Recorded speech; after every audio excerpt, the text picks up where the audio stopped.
Oscar du meilleur acteur. Et puis on essayera un jour de faire une grande cantine gratos. Yes, we can. Serge Gainsbourg, bonjour.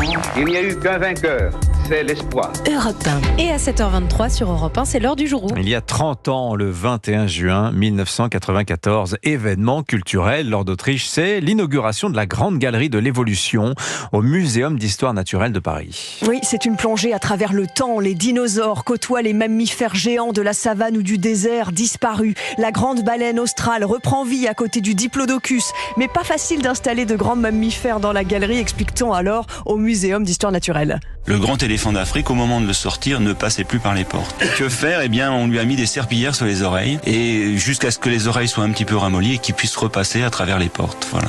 La grande idée, c'est de dire aux visiteurs, regardez cette histoire qui se déroule depuis des milliards d'années et l'évolution de la vie. Émerveillement du chanteur Renaud qui s'exprime en 94 au micro d'Europe 1. Je rêvais devant les squelettes des baleines, devant ces animaux empaillés, et devant la majesté des lieux, surtout de l'architecture. J'ai l'impression de voyager dans la nature, de voir tous ces animaux, même si on peut regretter qu'ils ne soient qu'empaillés.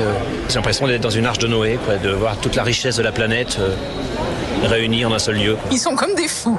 Ils ont commencé par les ours. Ah, il a vu le rhinocéros. Oui, comment tu dis ? Le rhinocéros. Ça leur montre la diversité de tous les animaux de la Terre. Dans la réserve souterraine, il y a 1 million de poissons conservés dans de l'alcool, 10 000 oiseaux, 10 000 mammifères, 10 000 reptiles, 120 très gros spécimens, aussi girafes, éléphants. Et certaines espèces sont conservées ici depuis 3 siècles, lorsque les naturalistes collectaient des spécimens pendant leur voyage. Au XVIIe, on garde des poissons en herbier. Alors, il nous en reste bien sûr peu de choses aujourd'hui. Et puis après, une idée géniale, on se dit on va les conserver dans des liquides conservateurs.